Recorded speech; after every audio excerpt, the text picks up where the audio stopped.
The House of Lords is the upper house of the Parliament of the United Kingdom. Like the House of Commons, it meets in the Palace of Westminster.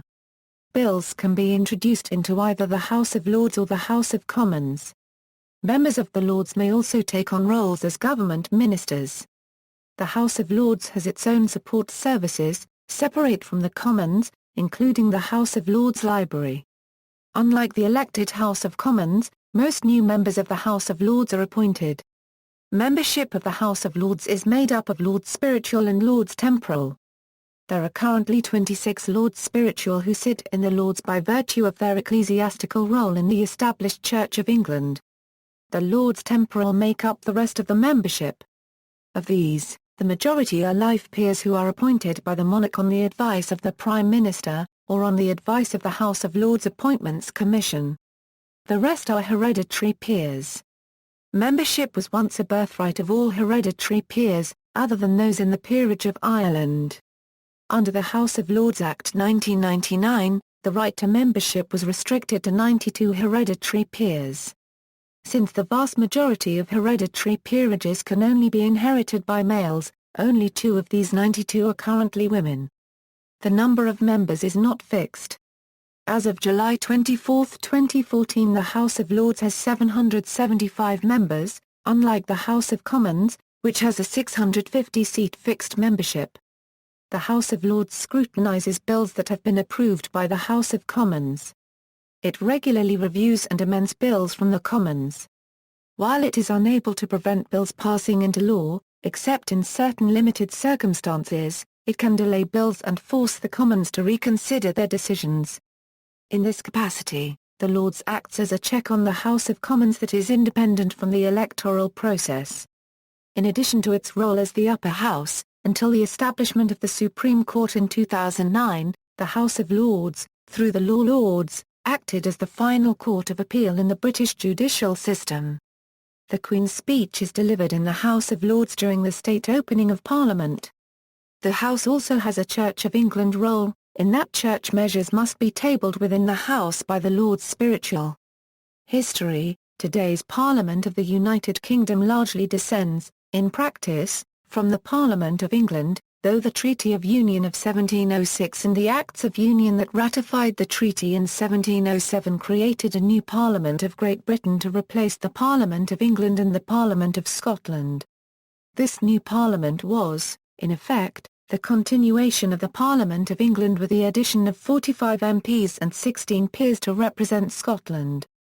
The Parliament of England developed from the Magnum Concilium, the Great Council that advised the king during medieval times. This royal council came to be composed of ecclesiastics, noblemen, and representatives of the counties of England. The first English Parliament is often considered to be the model Parliament, which included archbishops, bishops, abbots, earls, barons, and representatives of the shires and boroughs. The power of Parliament grew slowly, fluctuating as the strength of the monarchy grew or declined. For example, during much of the reign of Edward II, the nobility was supreme, the crown weak, and the shire and borough representatives entirely powerless. In 1569, the authority of Parliament was for the first time recognised not simply by custom or royal charter, but by an authoritative statute, passed by Parliament itself. Further developments occurred during the reign of Edward II's successor, Edward III. It was during this king's reign that Parliament clearly separated into 2 distinct chambers, the House of Commons and the House of Lords. The authority of Parliament continued to grow, and, during the early 15th century, both houses exercised powers to an extent not seen before. The Lords were far more powerful than the Commons because of the great influence of the great landowners and the prelates of the realm. The power of the nobility suffered a decline during the civil wars of the late 15th century, known as the Wars of the Roses. Much of the nobility was killed on the battlefield or executed for participation in the war, and many aristocratic estates were lost to the crown. Moreover, feudalism was dying, and the feudal armies controlled by the barons became obsolete. Henry VII clearly established the supremacy of the monarch, symbolized by the crown imperial. The domination of the sovereign continued to grow during the reigns of the Tudor monarchs in the 16th century. the Crown was at the height of its power during the reign of Henry VIII. The House of Lords remained more powerful than the House of Commons, but the lower house continued to grow in influence, reaching a zenith in relation to the House of Lords during the middle 17th century. Conflicts between the king and the Parliament ultimately led to the English Civil War during the 1640s. In 1649, after the defeat and execution of King Charles I, the Commonwealth of England was declared, but the nation was effectively under the overall control of Oliver Cromwell, Lord Protector of England. The House of Lords was reduced to a largely powerless body, with Cromwell and his supporters in the Commons dominating the government. On March 19, 1649, the House of Lords was abolished by an Act of Parliament, which declared that the Commons of England, fined by too long experience of the House of Lords as useless and dangerous to the people of England. The House of Lords did not assemble again until the Convention Parliament met in 1660 and the monarchy was restored. It returned to its former position as the more powerful Chamber of Parliament, a position it would occupy until the 19th century. 19th century. The 19th century was marked by several changes to the House of Lords. The House, once a body of only about 50 members, had been greatly enlarged by the liberality of George III and his successors in creating peerages. The individual influence of a Lord of Parliament was thus diminished. Moreover, the power of the House as a whole experienced a decrease, whilst that of the House of Commons grew. Particularly notable in the development of the lower house's superiority was the Reform Bill of 1832.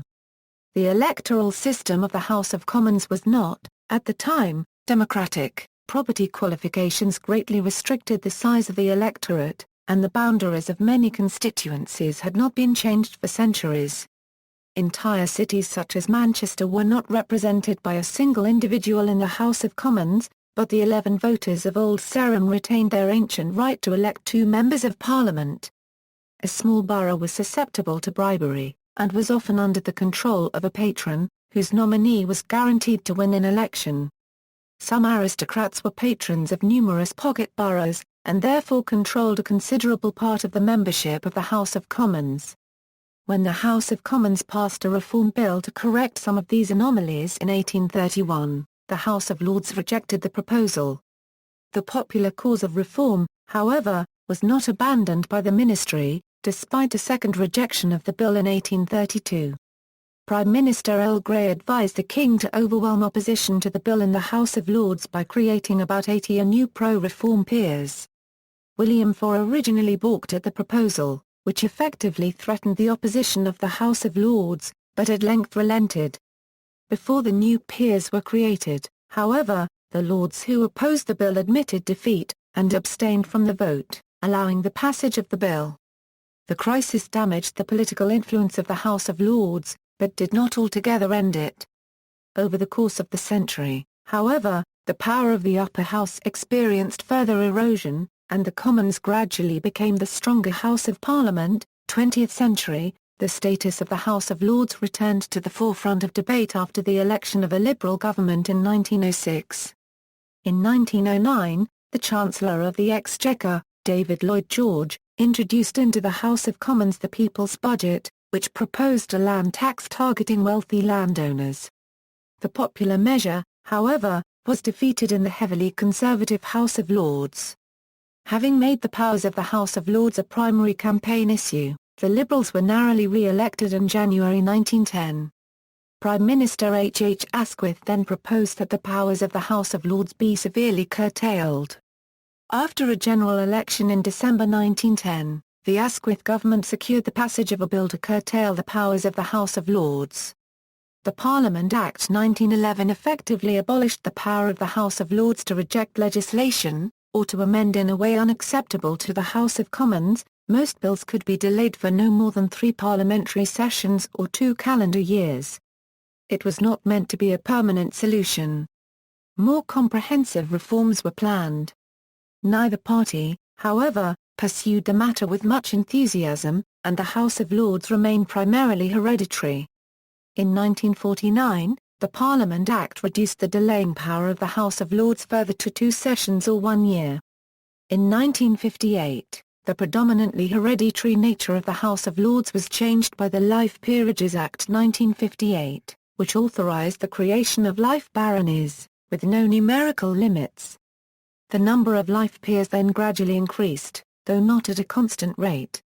The Labour Party had for most of the 20th century a commitment, based on the party's historic opposition to class privilege, to abolish the House of Lords, or at least expel the hereditary element.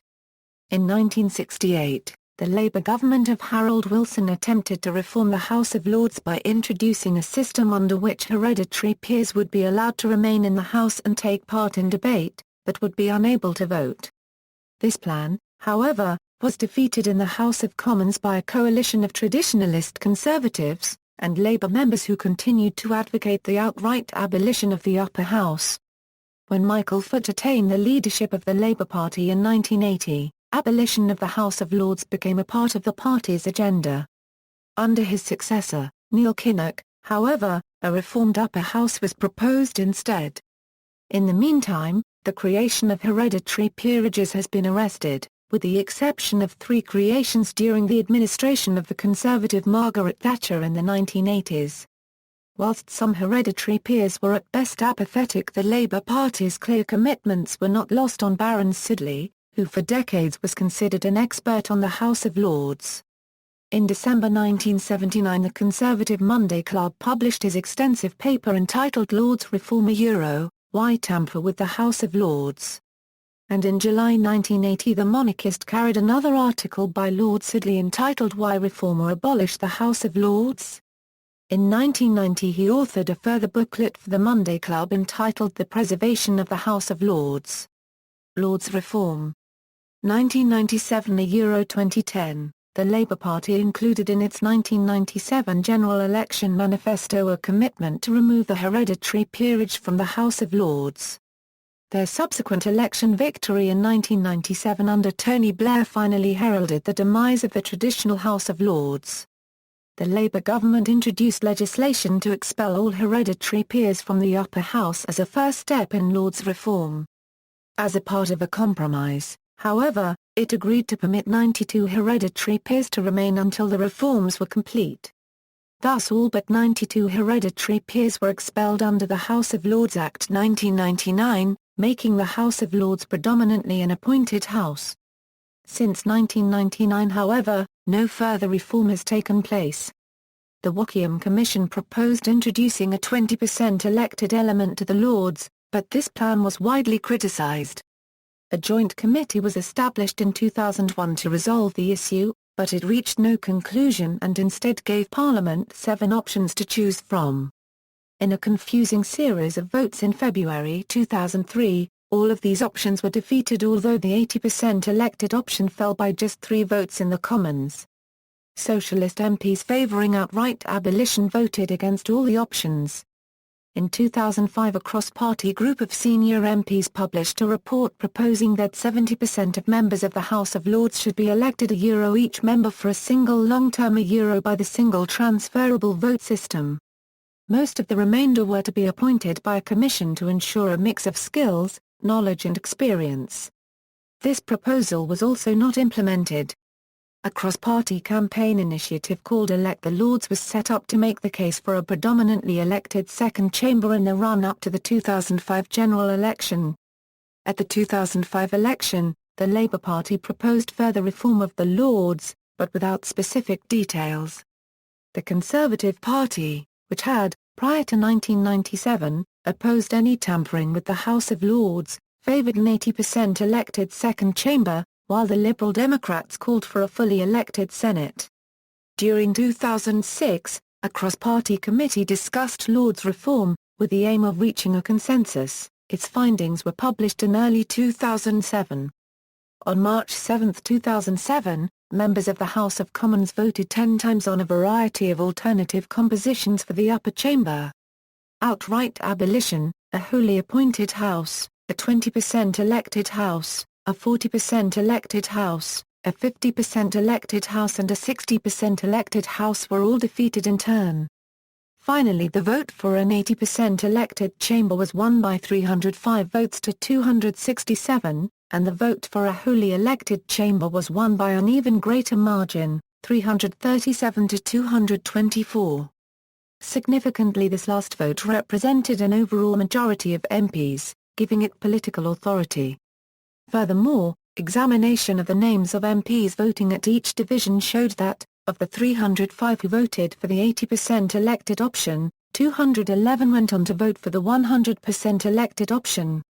Given that this vote took place after the vote on 80% whose result was already known when the vote on 100% took place this showed a clear preference for a fully elected upper house among those who voted for the only other option that passed. But this was nevertheless only an indicative vote, and many political and legislative hurdles remained to be overcome for supporters of an elected second chamber. The House of Lords, soon after, rejected this proposal and voted for an entirely appointed House of Lords. In July 2008, Jack Straw, the Secretary of State for Justice and Lord Chancellor, introduced a white paper to the House of Commons proposing to replace the House of Lords with an 100% elected chamber, with 1/3 being elected at each general election, for a term of approximately 15 years. The white paper states that as the peerage would be totally separated from membership of the upper house, the name House of Lords would no longer be appropriate. It goes on to explain that there is cross-party consensus for the new chamber to be titled the Senate of the United Kingdom. However, to ensure the debate remains on the role of the upper house rather than its title, the white paper is neutral on the title of the new house. In Meg Rosella Unregistered Trademark S article, "Is the House of Lords already reformed?" she states 3 essential features of a legitimate House of Lords. The first is that it must have adequate powers over legislation to make the government think twice before making a decision. The House of Lords, she argues, currently has enough power to make it relevant. During Tony Blair Unregistered Trademark S first year, he was defeated 38 times in the Lords. Secondly, as to the composition of the Lords, Meg Russell suggests that the composition must be distinct from the Commons, otherwise it would render the Lords useless. The third feature is the perceived legitimacy of the Lords. She writes, "In general, legitimacy comes with election. What will concern ministers in the coalition government is how these features are interlinked. If the Lords have a distinct and elected composition, this would probably come about through fixed-term proportional representation.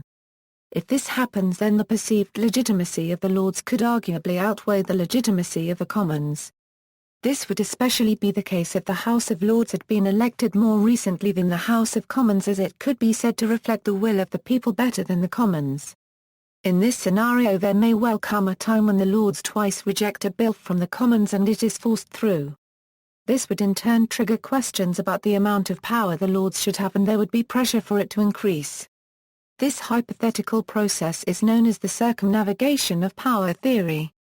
It infers that it would never be in any government's interest to legitimize the Lords, as they would be forfeiting their own power. 2010 present, the Conservative Liberal Democrat coalition agreed, following the 2010 general election, to clearly outline a provision for a wholly or mainly elected second chamber, elected by a proportional representation system. These proposals sparked a debate on June 29, 2010. As an interim measure, appointment of new peers will reflect shares of the vote secured by the political parties in the last general election. Detailed proposals for Lords reform, including a draft House of Lords reform bill, were published on May 17, 2011. These include a 300-member hybrid House, of which 80% are elected. A further 20% would be appointed, and reserve space would be included for some Church of England bishops. Under the proposals, members would also serve single non-renewable terms of 15 years. Former MPs would be allowed to stand for election to the upper house, but members of the upper house would not be immediately allowed to become MPs. The details of the proposal were, the upper chamber shall continue to be known as the House of Lords for legislative purposes. The reformed House of Lords should have 300 members, of which 240 are elected members, and 60 appointed independent members. Up to 12 Church of England bishops may sit in the House as ex officio Lords Spiritual.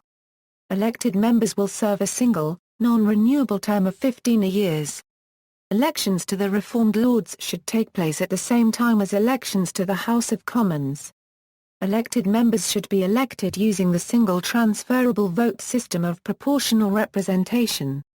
20 independent members shall take their seats within the reformed House at the same time as elected members do so and for the same 15-year term. Independent members will be appointed by the Queen after being suggested by the Prime Minister acting on advice of an Appointments Commission. There will no longer be a link between the peerage system and membership of the upper house. The current powers of the House of Lords would not change and the House of Commons shall retain its status as the primary House of Parliament.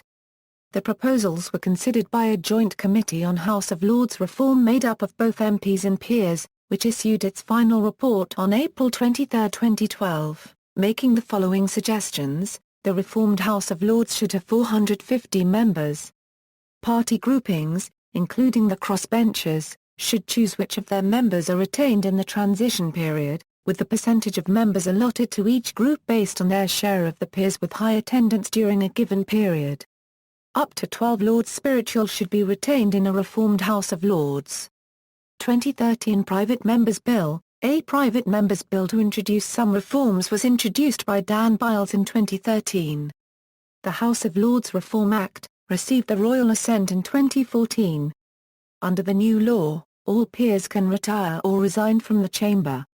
Peers can be disqualified for non-attendance, peers can be removed for receiving prison sentences of a year or more. Overcrowding. The size of the House of Lords has varied greatly throughout its history. From about 50 members in the early 1700s, it increased to a record size of 1,330 in October 1999, before Lords reform reduced it to 669 by March 2000. In April 2011, a cross-party group of former leading politicians, including many senior members of the House of Lords, called on the Prime Minister David Cameron to stop creating new peers. He had created 117 new peers since becoming Prime Minister in May 2010, a faster rate of elevation than any PM in British history. The expansion occurred while his government had tried to reduce the size of the House of Commons by 50 members, from 650 to 600. In August 2014, despite there being a seating capacity of only around 280 or 400 seats in the Lords' Chamber, the House had 774 active members. This made the House of Lords the largest parliamentary chamber in any democracy, surpassed in size only by China Unregistered Trademark S National Theopli Unregistered Trademark S Congress. In August 2014, former Speaker of the House of Commons Baroness Boothroyd requested that older peers should retire gracefully to ease the overcrowding in the House of Lords. She also criticised successive prime ministers for filling the second chamber with Olobi fodder in an attempt to help their policies become law. She made her remarks days before a new batch of peers were due to be appointed. Relationship with the government. The House of Lords does not control the term of the Prime Minister or of the government. Only the lower house may force the Prime Minister to resign or call elections by passing a motion of no confidence or by withdrawing supply. Thus, the House of Lords' oversight of the government is limited. Most cabinet ministers are from the House of Commons rather than the House of Lords. In particular, all prime ministers since 1902 have been members of the lower house. In recent history, it has been very rare for major cabinet positions to have been filled by peers. Exceptions include Lord Carrington, who was the Foreign Secretary between 1979 and 1982, Lord Young of Gratham, and Lord Mandelson, who served as First Secretary of State, Secretary of State for Business, Innovation and Skills and President of the Board of Trade. George Robertson was briefly a peer whilst serving as Secretary of State for Defence before resigning to take up the post of Secretary-General of NATO. From 1999 to 2010 the Attorney General for England and Wales was a member of the House of Lords. The most recent was Baroness Scotland of Athill. The House of Lords remains a source for junior ministers and members of government. Like the House of Commons, the Lords also has a government chief whip as well as several junior whips. Where a government department is not represented by a minister in the Lords or one is not available, government whips will act as spokesman for them. Legislative functions. Legislation, with the exception of money bills, may be introduced in either house. The House of Lords debates legislation, and has power to amend or reject bills. However, the power of the Lords to reject a bill passed by the House of Commons is severely restricted by the Parliament Acts. Under those acts, certain types of bills may be presented for the royal assent without the consent of the House of Lords. The House of Lords cannot delay a money bill for more than 1 month. Other public bills cannot be delayed by the House of Lords for more than 2 parliamentary sessions, or 1 calendar year. These provisions, however, only apply to public bills that originate in the House of Commons, and cannot have the effect of extending a parliamentary term beyond 5 years. A further restriction is a constitutional convention known as the Salisbury Convention, which means that the House of Lords does not oppose legislation promised in the government's election manifesto. By a custom that prevailed even before the Parliament Acts, the House of Lords is further restrained in so far as financial bills are concerned. The House of Lords may neither originate a bill concerning taxation or supply, nor amend a bill so as to insert a taxation or supply-related provision. Moreover, the upper house may not amend any supply bill. The House of Lords formally maintained the absolute power to reject a bill relating to revenue or supply, but this power was curtailed by the Parliament Acts, as aforementioned. Former judicial role. Historically, the House of Lords held several judicial functions. Most notably, until 2009 the House of Lords served as the court of last resort for most instances of UK law. Since October 1, 2009 this role is now held by the Supreme Court of the United Kingdom. The Lords' judicial functions originated from the ancient role of a Curia Regis as a body that addressed the petitions of the King's subjects. The functions were exercised not by the whole House, but by a committee of law lords. The bulk of the House's judicial business was conducted by the 12 Lords of Appeal in Ordinary, who were specifically appointed for this purpose under the Appellate Jurisdiction Act 1876. The judicial functions could also be exercised by Lords of Appeal. No Lord of Appeal in Ordinary or Lord of Appeal could sit judicially beyond the age of 75. The judicial business of the Lords was supervised by the Senior Lord of Appeal in Ordinary and his or her deputy, the Second Senior Lord of Appeal in Ordinary. The jurisdiction of the House of Lords extended, in civil and in criminal cases, to appeals from the courts of England and Wales, and of Northern Ireland. From Scotland, appeals were possible only in civil cases. Scotland's High Court of Justiciary is the highest court in criminal matters. The House of Lords was not the United Kingdom's only court of last resort. In some cases, the Judicial Committee of the Privy Council performs such a function. The jurisdiction of the Privy Council in the United Kingdom, however, is relatively restricted. It encompasses appeals from ecclesiastical courts, disputes under the House of Commons Disqualification Act 1975, and a few other minor matters. Issues related to devolution were transferred from the Privy Council to the Supreme Court in 2009. The 12 law lords did not all hear every case. Rather, after World War II cases were heard by panels known as appellate committees, each of which normally consisted of 5 members. An appellate committee hearing an important case could consist of more than 5 members. Though appellate committees met in separate committee rooms, judgment was given in the Lords' Chamber itself. No further appeal lay from the House of Lords, although the House of Lords could refer a preliminary question to the European Court of Justice in cases involving an element of European Union law, and a case could be brought at the European Court of Human Rights if the House of Lords did not provide a satisfactory remedy in cases where the European Convention on Human Rights was relevant. A distinct judicial function one in which the whole House used to participate is that of trying impeachments. Impeachments were brought by the House of Commons, and tried in the House of Lords. A conviction required only a majority of the Lords voting. Impeachments, however, are to all intents and purposes obsolete. The last impeachment was that of Henry Dundas, 1st Viscount Melville in 1806. Similarly, the House of Lords was once the court that tried peers charged with high treason or felony. The House would be presided over not by the Lord Chancellor, but by the Lord High Steward, an official especially appointed for the occasion of the trial. If Parliament was not in session, then peers could be tried in a separate court, known as the Lord High Steward's Court. Only peers, their wives, and their widows were entitled to trials in the House of Lords or the Lord High Steward's Court. The Lords Spiritual were tried in ecclesiastical courts. In 1948, the right of peers to be tried in such special courts was abolished. Now, they are tried in the regular courts. The last such trial in the House was of Edward Southwell Russell, 26th Baron de Clifford in 1935. An illustrative dramatization circa 1928 of a trial of a peer on a charge of murder is portrayed in the 1972 BBC television adaptation of Dorothy L. Sayers' Lord Peter Wimsey mystery Clouds of Witness. The Constitutional Reform Act 2005 resulted in the creation of a separate Supreme Court of the United Kingdom, to which the judicial function of the House of Lords, and some of the judicial functions of the Judicial Committee of the Privy Council, were transferred. In addition, the office of Lord Chancellor was reformed by the Act, removing his ability to act as both a government minister and a judge. This was motivated in part by concerns about the historical admixture of legislative, judicial, and executive power. The new Supreme Court is located at Middlesex Guildhall. Membership, Lords Spiritual.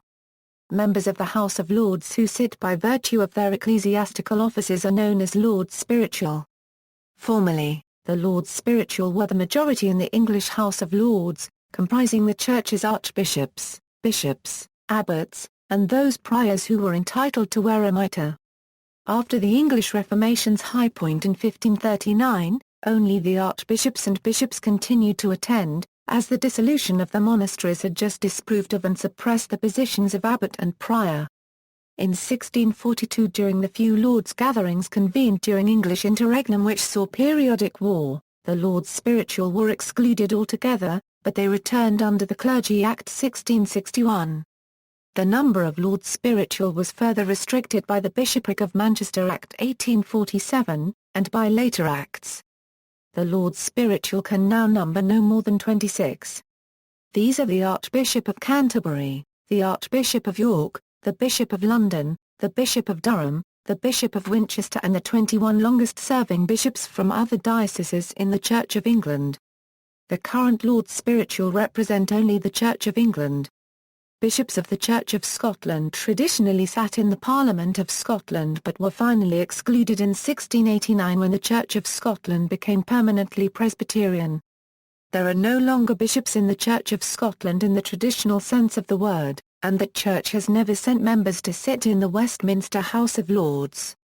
The Church of Ireland did obtain representation in the House of Lords after the Union of Ireland and Great Britain in 1801. Of the Church of Ireland's ecclesiastics, 4 were to sit at any one time, with the members rotating at the end of every parliamentary session. The Church of Ireland, however, was disestablished in 1871, and thereafter ceased to be represented by Lords Spiritual. Bishops of Welsh sees in the Church of England originally sat in the House of Lords, but the Church in Wales ceased to be a part of the Church of England in 1920 and was simultaneously disestablished in Wales. Accordingly, bishops of the Church in Wales were no longer eligible to be appointed to the House as bishops of the Church of England. Other ecclesiastics have sat in the House of Lords as Lords Temporal in recent times. Chief Rabbi Emanuel Jakobowicz was appointed to the House of Lords, and his successor Chief Rabbi Jonathan Sachs does as well. In recognition of his work at reconciliation and in the peace process in Northern Ireland, the Archbishop of Armagh, Lord Eames was appointed to the Lords by John Major. Other clergymen appointed include the Reverend Donald Soper, the Reverend Timothy Beaumont, and some Scottish clerics. There have been no Roman Catholic clergymen appointed, though it was rumoured that Cardinal Basil Hume and his successor Cormac Murphy O'Connor were offered peerages, by James Callaghan, Margaret Thatcher and Tony Blair respectively, but refused, and Hume accepted instead the Order of Merit, a personal appointment of the Queen, shortly before his death. O'Connor said he had his maiden speech ready, but Roman Catholics who have received holy orders are forbidden by canon law from holding offices connected with the government of any state other than the Holy See, so it is unlikely that any Catholic cleric will ever sit in the House of Lords. Former archbishops of Canterbury, having reverted to the status of bishop but who are no longer diocesans, are invariably given life peerages and sit as Lords Temporal. By custom at least one of the bishops reads prayers in each legislative day. They often speak in debates. In 2004, Rowan Williams, the Archbishop of Canterbury, opened a debate into sentencing legislation. Measures must be put before the Lords, and the Lords Spiritual have a role in ensuring that this takes place. Lords Temporal. Since the dissolution of the monasteries, the Lords Temporal have been the most numerous group in the House of Lords. Unlike the Lords Spiritual, they may be publicly partisan, aligning themselves with one or another of the political parties that dominate the House of Commons. Publicly non-partisan Lords are called crossbenchers. Originally, the Lords Temporal included several hundred hereditary peers, who ranked variously as dukes, marquesses, earls, viscounts, and barons. Such hereditary dignities can be created by the Crown. In modern times this is done on the advice of the Prime Minister of the day. In 1999, the Labour government brought forward the House of Lords Act removing the right of several hundred hereditary peers to sit in the House. The Act provided a temporary measure that only 92 individuals may continue to sit in the upper house by virtue of hereditary peerages. Of these, 2 remain in the House of Lords because they hold royal offices connected with Parliament, the Earl Marshal and the Lord Great Chamberlain. Of the remaining 90 members of the House of Lords sitting by virtue of a hereditary peerage in the House of Lords, 14 are elected by the whole House and 74 are chosen by fellow hereditary peers in the House of Lords, grouped by party. This Act included the Principality of Wales and the Earldom of Chester and removed all royal peers including the Duke of Edinburgh, Duke of York, Earl of Wessex, Duke of Gloucester and the Duke of Kent. The number of peers to be chosen by a party reflects the proportion of hereditary peers that belong to that party in 1999. When an elected hereditary peer dies, a by-election is held, with a variant of the alternative vote system being used. If the recently deceased hereditary peer was elected by the whole House, then so is his or her replacement. A hereditary peer elected by a specific party is replaced by a vote of elected hereditary peers belonging to that party. The Lords Temporal also included the Lords of Appeal in Ordinary, a group of individuals appointed to the House of Lords so that they could exercise its judicial functions. Lords of Appeal in Ordinary, more commonly known as Law Lords, were first appointed under the Appellate Jurisdiction Act 1876. They were selected by the Prime Minister, but were formally appointed by the Sovereign. A Lord of Appeal in Ordinary had to retire at the age of 70, or, if his or her term was extended by the government, at the age of 75. After reaching such an age, the Law Lord could not hear any further legal cases. The number of Lords of Appeal in Ordinary was limited to 12, but could be changed by statutory instrument. Lords of Appeal in Ordinary traditionally did not participate in political debates, so as to maintain judicial independence. Lords of Appeal in Ordinary held seats in the House of Lords for life, remaining members even after reaching the judicial retirement age of 70 or 75. Former Lord Chancellors and holders of other high judicial office could also sit as Law Lords under the Appellate Jurisdiction Act, although in practice this right was infrequently exercised. Under the Constitutional Reform Act 2005, the existing Lords of Appeal in Ordinary became judges of the new Supreme Court of the United Kingdom in 2009 and are barred from sitting or voting in the House of Lords until they retire as judges. One of the main justifications for the new Supreme Court was to establish a separation of powers between the judiciary and the legislature. It is therefore unlikely that future appointees to the Supreme Court of the United Kingdom will be made Lords of Appeal in Ordinary. The largest group of Lords Temporal, and indeed of the whole House, are life peers. Life peerages rank only as barons or baronesses, and are created under the Life Peerages Act 1958. Like all other peers, life peers are created by the Sovereign, who acts on the advice of the Prime Minister or the House of Lords Appointments Commission. By convention, however, The Prime Minister allows leaders of other parties to select some life peers so as to maintain a political balance in the House of Lords. Moreover, some non-party life peers are nominated by an independent House of Lords Appointments Commission. If a hereditary peerage holder is given a life peerage, he or she becomes a member of the House of Lords without a need for a by-election. In 2000, the government announced it would set up an independent appointments commission, under Lord Stevenson of Codenham, to select 15 so-called people's peers for life peerages. However, when the choices were announced in April 2001, from a list of 3,000 applicants, the choices were treated with criticism in the media, as all were distinguished in their field, and none were ordinary people as some had originally hoped. In many historical instances, some peers were not permitted to sit in the upper house. When Scotland united with England to form Great Britain in 1707, it was provided that the Scottish hereditary peers would only be able to elect 16 representative peers to sit in the House of Lords. The term of a representative was to extend until the next general election. A similar provision was enacted in respect of Ireland when that kingdom merged with Great Britain in 1801. The Irish peers were allowed to elect 28 representatives, who were to retain office for life. Elections for Irish representatives ended in 1922, when most of Ireland became an independent state. Elections for Scottish representatives ended with the passage of the Peerage Act 1963, under which all Scottish peers obtained seats in the upper house. Qualifications: several different qualifications apply for membership of the House of Lords. No person may sit in the House of Lords if under the age of 21. Furthermore, only citizens of the United Kingdom, Commonwealth citizens, and citizens of Ireland may sit in the House of Lords. The nationality restrictions were previously more stringent, under the Act of Settlement 1701, and prior to the British Nationality Act 1948, only natural-born subjects were qualified. Additionally, some bankruptcy-related restrictions apply to members of the upper house. A person may not sit in the House of Lords if he or she is the subject of a bankruptcy restrictions order, or if he or she is adjudged bankrupt, or if his or her estate is sequestered. A final restriction bars an individual convicted of high treason from sitting in the House of Lords until completing his or her full term of imprisonment. An exception applies, however, if the individual convicted of high treason receives a full pardon. Note that an individual serving a prison sentence for an offence other than high treason is not automatically disqualified. Women were excluded from the House of Lords until the Life Peerages Act, passed in 1958 to address the declining number of active members, made possible the creation of peerages for life.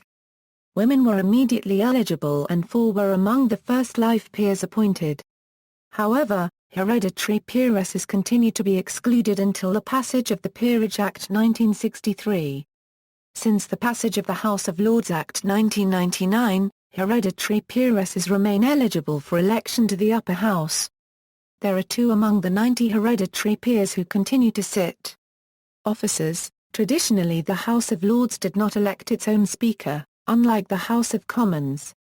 Rather, the ex officio presiding officer was the Lord Chancellor. With the passage of the Constitutional Reform Act 2005, the post of Lord Speaker was created, a position to which a peer is elected by the House and subsequently appointed by the Crown. The first Lord Speaker, elected on May 4, 2006, was Baroness Hayman, a former Labour peer. As the Speaker is expected to be an impartial presiding officer, Baroness Hayman resigned from the Labour Party. In 2011, Baroness Sosa was elected as the second Lord Speaker, replacing Baroness Hayman in September 2011. This reform of the post of Lord Chancellor was made due to the perceived constitutional anomalies inherent in the role. The Lord Chancellor was not only the Speaker of the House of Lords, but also a member of the Cabinet. His or her department, formerly the Lord Chancellor's Department, is now called the Ministry of Justice. The Lord Chancellor is no longer the head of the judiciary of England and Wales. Hitherto, the Lord Chancellor was part of all 3 branches of government, the legislative, the executive, and the judicial. The overlap of the legislative and executive roles is a characteristic of the Westminster system, as the entire cabinet consists of members of the House of Commons or the House of Lords. However, in June 2003, the Blair government announced its intention to abolish the post of Lord Chancellor because of the office's mixed executive and judicial responsibilities. The abolition of the office was rejected by the House of Lords, and the Constitutional Reform Act 2005 was thus amended to preserve the office of Lord Chancellor. The Act no longer guarantees that the office holder of Lord Chancellor is the presiding officer of the House of Lords, and therefore allows the House of Lords to elect a Speaker of their own. The Lord Speaker may be replaced as presiding officer by one of his or her deputies. The chairman of committees, the principal deputy chairman of committees, and several chairmen are all deputies to the Lord Speaker, and are all appointed by the House of Lords itself at the beginning of each session. By custom, the Crown appoints each chairman, principal deputy chairman and deputy chairman to the additional office of Deputy Speaker of the House of Lords. There was previously no legal requirement that the Lord Chancellor or a Deputy Speaker be a member of the House of Lords.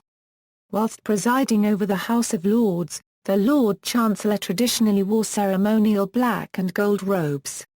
Robes of black and gold are now worn by the Lord Chancellor and Secretary of State for Justice in the House of Commons, on ceremonial occasions. This is no longer a requirement for the Lord Speaker except for state occasions outside of the chamber. The Speaker or Deputy Speaker sits on the woolsack, a large red seat stuffed with wool, at the front of the Lords' chamber. When the House of Lords resolves itself into committee, the chairman of committees or a deputy chairman of committees presides, not from the woolsack, but from a chair at the table of the House. The presiding officer has little power compared to the Speaker of the House of Commons. He or she only acts as the mouthpiece of the House, performing duties such as announcing the results of votes. This is because, unlike in the House of Commons where all statements are directed to Mr. Madam Speaker, in the House of Lords they are directed to my Lords, that is the entire body of the House. The Lord Speaker or Deputy Speaker cannot determine which members may speak, or discipline members for violating the rules of the House. These measures may be taken only by the House itself. Unlike the politically neutral Speaker of the House of Commons, the Lord Chancellor and Deputy Speakers originally remained members of their respective parties, and were permitted to participate in debate. However, this is no longer true of the new role of Lord Speaker. Another officer of the body is the Leader of the House of Lords, a peer selected by the Prime Minister. The Leader of the House is responsible for steering government bills through the House of Lords, and is a member of the Cabinet. The Leader also advises the House on proper procedure when necessary, but such advice is merely informal, rather than official and binding. A Deputy Leader is also appointed by the Prime Minister, and takes the place of an absent or unavailable Leader. The Clerk of the Parliaments is the Chief Clerk and Officer of the House of Lords. The Clerk, who is appointed by the Crown, advises the presiding officer on the rules of the House, signs orders and official communications, endorses bills, and is the keeper of the official records of both Houses of Parliament. Moreover, the Clerk of the Parliaments is responsible for arranging by-elections of hereditary peers when necessary. The deputies of the Clerk of the Parliaments are appointed by the Lord Speaker, subject to the House's approval. The Gentleman Usher of the Black Rod is also an officer of the House. He takes his title from the symbol of his office, a black rod. Black Rod is responsible for ceremonial arrangements, is in charge of the House's doorkeepers, and may take action to end disorder or disturbance in the chamber. Black Rod also holds the office of Sergeant-at-Arms of the House of Lords, and in this capacity attends upon the Lord Speaker. The Gentleman Usher of the Black Rod's duties may be delegated to the Yeoman Usher of the Black Rod or to the Assistant Sergeant-at-Arms. Procedure. See also the stages of a bill section in Acts of Parliament in the United Kingdom. The House of Lords and the House of Commons assemble in the Palace of Westminster. The Lords' Chamber is lavishly decorated, in contrast with the more modestly furnished Commons' Chamber. Benches in the Lords' Chamber are coloured red. The woolsack is at the front of the chamber. The government sit on benches on the right of the woolsack, while members of the opposition sit on the left. Crossbenchers sit on the benches immediately opposite the woolsack. The Lords' Chamber is the site of many formal ceremonies, the most famous of which is the state opening of Parliament, held at the beginning of each new parliamentary session. During the state opening, the sovereign, seated on the throne in the Lord's Chamber and in the presence of both Houses of Parliament, delivers a speech outlining the government's agenda for the upcoming parliamentary session. In the House of Lords, members need not seek the recognition of the presiding officer before speaking, as is done in the House of Commons. If two or more lords simultaneously rise to speak, the House decides which one is to be heard by acclamation, or, if necessary, by voting on a motion. Often, however, the leader of the House will suggest an order, which is thereafter generally followed. Speeches in the House of Lords are addressed to the House as a whole rather than to the presiding officer alone.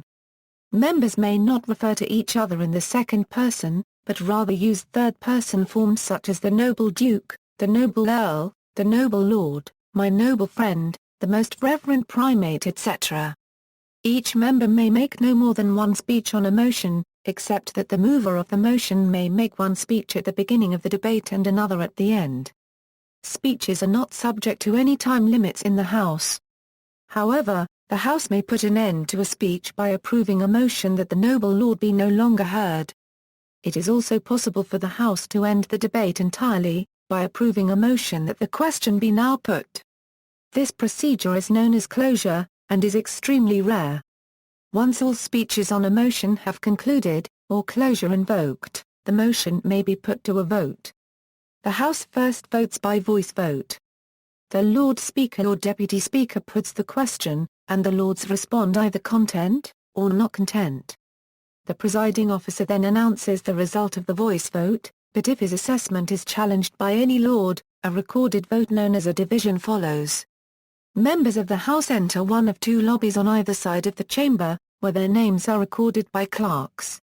At each lobby are two tellers who count the votes of the Lords. The Lord Speaker may not take part in the vote. Once the division concludes, the tellers provide the results thereof to the presiding officer, who then announces them to the House. If there is an equality of votes, the motion is decided according to the following principles. Legislation may proceed in its present form, unless there is a majority in favor of amending or rejecting it. Any other motions are rejected, unless there is a majority in favor of approving it. The quorum of the House of Lords is just 3 members for a general or procedural vote, and 30 members for a vote on legislation. If fewer than 3 or 30 members are present, the division is invalid. Disciplinary powers. By contrast with the House of Commons, the House of Lords has not had an established procedure for putting sanctions on its members. When a cash for influence scandal was referred to the Committee of Privileges in January 2009, the leader of the House of Lords also asked the Privileges Committee to report on what sanctions the House had against its members. After seeking advice from the Attorney General for England and Wales and the former Lord Chancellor Lord Mackay of Clashfern, the committee decided that the House possessed an inherent power to suspend errant members, although not to withhold a writ of summons nor to expel a member permanently. When the House subsequently suspended Lord Truscott and Lord Taylor of Blackburn for their role in the scandal, they were the first to meet this fate since 1642. There are 2 other motions which have grown up through custom and practice in which govern questionable conduct within the House. They are brought into play by a member standing up, possibly intervening on another member, and moving the motion without notice. When the debate is getting excessively heated, it is open to a member to move that the standing order on asperity of speech be read by the clerk. The motion can be debated, but if agreed by the House, the Clerk of the Parliaments will read out Standing Order 33, which provides that all personal, sharp, or taxing speeches be forborne. The journals of the House of Lords record only 4 instances on which the House has ordered the standing order to be read since the procedure was invented in 1871. For more serious problems with an individual lord, the option is available to move that the noble lord be no longer heard. This motion also is debatable, and the debate which ensues has sometimes offered a chance for the member whose conduct has brought it about to come to order so that the motion can be withdrawn. If the motion is passed, its effect is to prevent the member from continuing their speech on the motion then under debate. The journals identify 11 occasions on which this motion has been moved since 1884. 4 were eventually withdrawn, 1 was voted down, and 6 were passed. Leave of absence. In 1958, to counter criticism that some peers only appeared at major decisions in the House and thereby particular votes were swayed, the standing orders of the House of Lords were enhanced. Peers who did not wish to attend meetings regularly or were prevented by ill health, age or further reasons, were now able to request leave of absence. During the granted time, a peer is expected not to visit the House's meetings until either its expiration or termination, announced at least a month prior to their return. Committees. Unlike in the House of Commons, when the term committee is used to describe a stage of a bill, this committee does not take the form of a public bill committee, but what is described as Committee of the Whole House. It is made up of all members of the House of Lords, allowing any member to contribute to debates if he or she chooses to do so, and allows for more flexible rules of procedure. It is presided over by the chairman of committees. The term committee is also used to describe Grand Committee, where the same rules of procedure apply as in the main chamber, except that no divisions may take place. For this reason, business that is discussed in Grand Committee is usually uncontroversial and likely to be agreed unanimously. Public bills may also be committed to pre-legislative committees. A pre-legislative committee is specifically constituted for a particular bill. These committees are established in advance of the bill be laid before either the House of Lords or the House of Commons and can take evidence from the public. Such committees are rare and do not replace any of the usual stages of a bill, including committee stage. The House of Lords also has 15 select committees. Typically, these are sessional committees, meaning that their members are appointed by the House at the beginning of each session, and continue to serve until the next parliamentary session begins. In practice, these are often permanent committees, which are re-established during every session. These committees are typically empowered to make reports to the House from time to time, that is whenever they wish. Other committees are ad hoc committees, which are set up to investigate a specific issue. When they are set up by a motion in the House, the motion will set a deadline by which the committee must report. After this date, the committee will cease to exist unless it is granted an extension. An example of this in the current parliamentary session is the Committee on Public Service and Demographic Change. The House of Lords may appoint a chairman for a committee. If it does not do so, the chairman of committees or a deputy chairman of committees may preside instead. Most of the select committees are also granted the power to co-opt members, such as the European Union Committee. The primary function of select committees is to scrutinize and investigate government activities. To fulfill these aims, they are permitted to hold hearings and collect evidence. Bills may be referred to select committees, but are more often sent to the Committee of the Whole House and Grand Committees. The committee system of the House of Lords also includes several domestic committees, which supervise or consider the House's procedures and administration. One of the domestic committees is the Committee of Selection, which is responsible for assigning members to many of the House's other committees. Current composition. As of October 6, 2013, the composition of the House of Lords is. Note: these figures exclude members who are in leave of absence, disqualified as senior members of the judiciary or disqualified as MEPs. The House of Lords Act 1999 allocated 75 of the 92 hereditary peers to the parties based on the proportion of hereditary peers that belonged to that party in 1999, Conservative Party, 42 peers, Labour Party, 2 peers, Liberal Democrats, 3 peers, crossbenchers, 28 peers. Of the initial 42 hereditary peers elected as Conservatives, 1 now sits as UKIP. 15 hereditary peers are elected by the whole House, and the remaining hereditary peers are the 2 royal office holders, the Earl Marshal and the Lord Great Chamberlain, both being currently on leave of absence. A report in 2007 stated that many members of the Lords do not attend regularly. The average daily attendance was around 408. While the number of hereditary peers is limited to 92, and that of Lords Spiritual to 26, there is no maximum limit to the number of life peers who may be members of the House of Lords at any time. Leaders and Ministers. Leaders in the Lords. Baroness Stowell of Beeston, Leader of the House of Lords and Chancellor of the Duchy of Lancaster, Lord Wallace of Tankernas Her Majesty's Advocate General for Scotland and Deputy Leader of the House of Lords. Ministers, Lord Livingston of Parkhead Minister of State for Trade and Investment, Lord Fawkes Minister of State for Civil Justice and Legal Policy, Lady Kramer Minister of State for Transport, Lady Anna Lay of St John's Lords Chief Whip and Captain of the Honourable Corps of Gentlemen at Arms, Lord Newbrow Government Deputy Chief Whip and Captain of the Queen's Bodyguard of the Yeomen of the Guard, Lady Randa Sona Parliamentary Under Secretary of State for Wales, Lord Daytona Commercial Secretary to the Treasury, Lord Astor of Heverell Parliamentary Under Secretary of State and the Lord Spokesman on Defence, Earl Otway Parliamentary Under Secretary of State for Quality, Lord Froude Parliamentary Under Secretary of State for Welfare Reform,